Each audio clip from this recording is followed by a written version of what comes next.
낭자, 밤이 깊었소이다. 하늘에는 달이 기운 듯 비스듬히 걸려있고 바람결엔 이른 여름의 향이 실렸구려. 이리도 고요한 밤이면 문득 낭자의 얼굴이 떠오릅니다. 나는 중전의 조카요. 걸 안으로 드나드는 자 중 손꼽히는 상신의 장손이요. 어미의 치맛자락에 감긴 채로 자라며 세도가의 법도와 명예를 귀에 못이 박히도록 배워 자랐지요. 나의 자리는, 나를 둘러싼 벽은 어찌 보면 피로 쌓인 것이었소. 허나 그대를 만난 순간부터 나의 세상은 스르르 금이 가기 시작하였소. 처음 그대를 본 날, 초여름 장맛비가 잠시 그쳤던 날이었지요. 행궁 뒤편의 약초밭, 그 작은 풀숲을 정리하던 그대, 그 눈길 하나가 어찌 그리도 고요하던지 내 마음이 그만 심히 흔들렸소이다. 나는 그대를 몰래 지켜보며 어찌하여 이리도 천한 자리에 저리 곱고 단정한 혼이 깃들었단 말인가. 스스로 묻고 또 물었소. 허면 그저 스쳐 지나가는 인연이었거늘 어찌하여 날로 그대를 찾게 되었는지 나 또한 알 수가 없었소. 그대가 웃을 때면 나의 하루는 온전히 그 웃음에 물들었소. 그대가 고개 숙일 때면 나의 가슴은 먹먹하여 숨을 삼키기 어려웠소. 허나 내가 그대의 이름조차 조심스레 부를 때 그대는 늘 조심스레 물러섰지요. 그대의 눈은 거리와 두려움이 가득하였소. 그리하여 나는 나의 마음을 접어야 하는가, 신분이란 것이 이리도 높은 벽이던가, 밤마다 침소에 홀로 누워 수천 번은 물었지요. 그러나 그러하다고 하여 이 마음을 외면할 수는 없었소. 내가 그대를 아낀다는 사실만은 진실이었고 그대 없이는 내 삶이 메마른 들판과도 같다는 것을 더는 부정할 수가 없었소. 그래서 말이오, 나는 벽을 허물기로 하였소. 지위와 명예, 과문과 체면, 이 모든 것을 버릴 각오가 되어 있었소. 헌데 낭자, 세상은 우리를 그리 쉽게 허락치 않았소. 그대의 어미는 종살이 속에 병이 들었고 그대의 삶은 하루하루가 가시밭길이었지요. 그런 그대에게 내가 다가서 입을 떼는 것이 혹여 또 하나의 짐이 될까 얼마나 두려웠는지 모르오. 그러던 어느 날 그대가 사라졌소이다. 어미의 병이 깊어 몰래 밤길을 따라 떠났다는 얘기를 들었을 때 나는 속수무책으로 허공만 바라볼 뿐이었소. 허락되지 않는 연모이기에 그 누구도 그대를 찾는 것을 도려하지 않았소. 오로지 나 홀로 행궁 밖에 먼 고을까지 그대의 흔적을 따라 2, 3일을 말도 없이 걸었지요. 그리고 드디어 그대를 찾았소이다. 초가집 한켠 병든 어미를 모시고 장독 옆에 앉아 낡은 바느질감을 꿰매는 그대. 그대는 나를 보자 울었소. 눈물도 말도 없이 그저 고개만 숙이며 흐느꼈지요. 그리도 애달프게 울던 그대의 모습에 나는 그제야 진정 깨달았소. 이 사랑이 누구보다 진실하고 누구보다 치열하다는 것을. 나는 마침내 조정의 자리에 서서 말하였소. 내 혼사는 내가 정하겠노라고.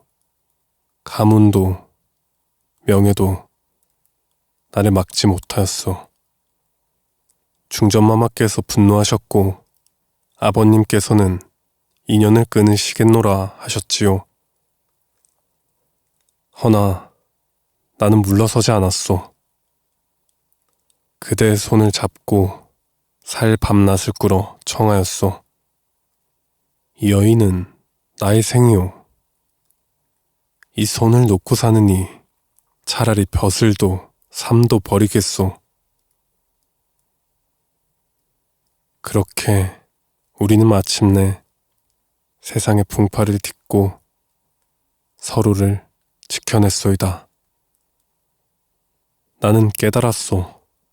세상에 허락하지 않아도 인연이라 함은 스스로 맺어야 한다는 것을 말이오.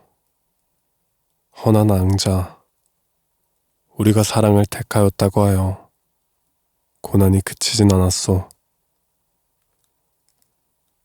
혼인을 치른 지 겨우 열흘, 세도가의 후계 자리를 사양하고 외가의 땅인 남쪽 고을로 내려왔을 적 그곳 사람들의 눈길은 싸늘하였고 그대의 품을 낮잡아 보는 자도 있었지요.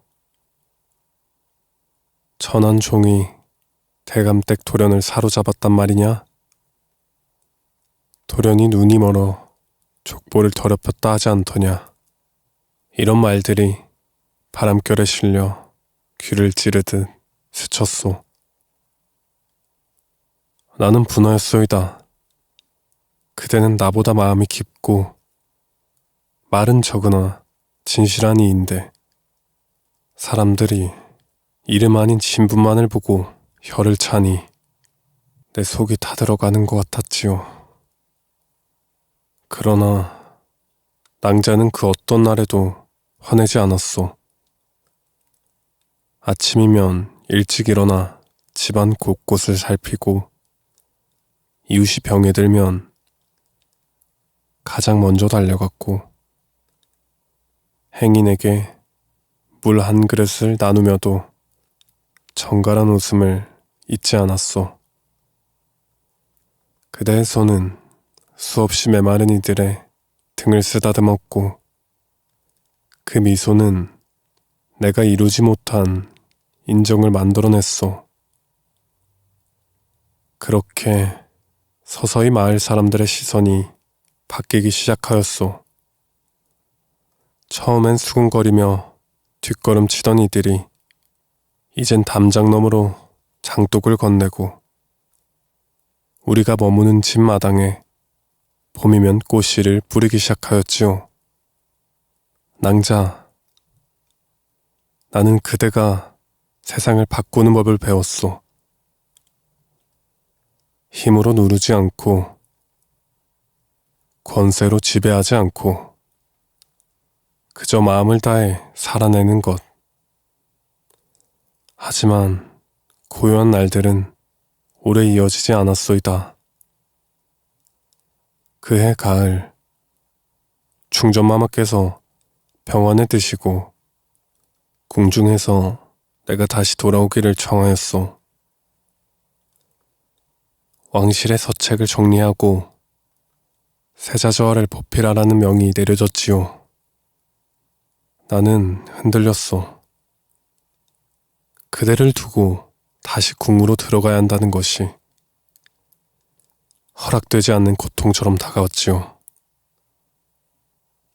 허나 낭자, 그대는 내 손을 꼭 잡고 말했지요. 마음이 흩어지지만은 않으시면 됩니다.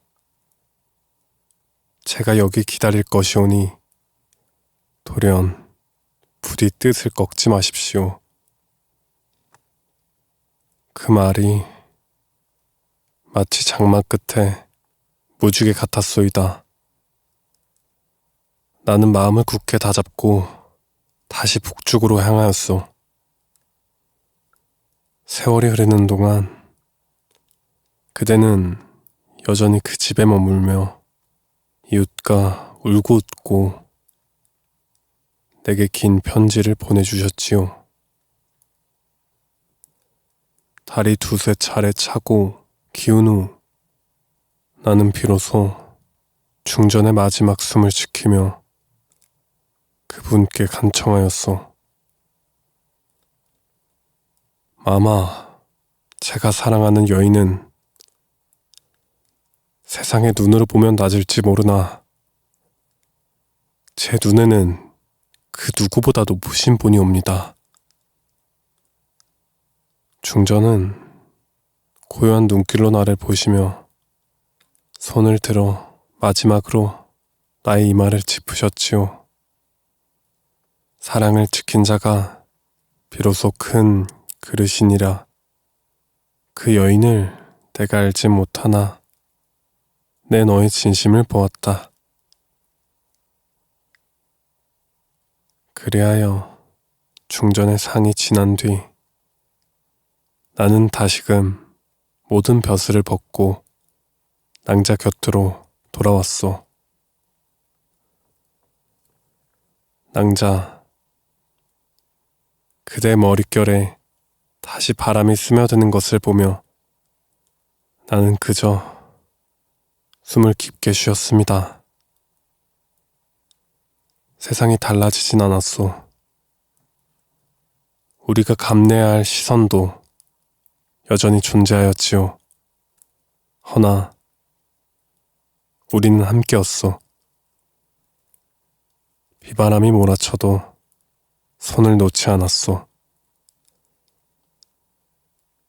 이제 우리는 작은 서당을 지어 아이들에게 글을 가르치며 살고 있어. 그대는 해마다 겨울이면 따스한 약차를 다리고 나는 그대 옆에서 벼루를 갈며 붓을 들지요. 가끔은 세자저께서도 조용히 찾아와 안부를 묻고 가시고 내 어린 조카들이 놀러와 그대 품에서 낮잠을 자기도 하오. 낭자, 사랑이란 것이 처음엔 불꽃 같지만 진정한 사랑은 이렇게 오래도록 숨결처럼 머무는 것이라 믿게 되었소이다. 이 밤 그대의 이마에 입을 맞추며 이 마음을 다시금 전하오.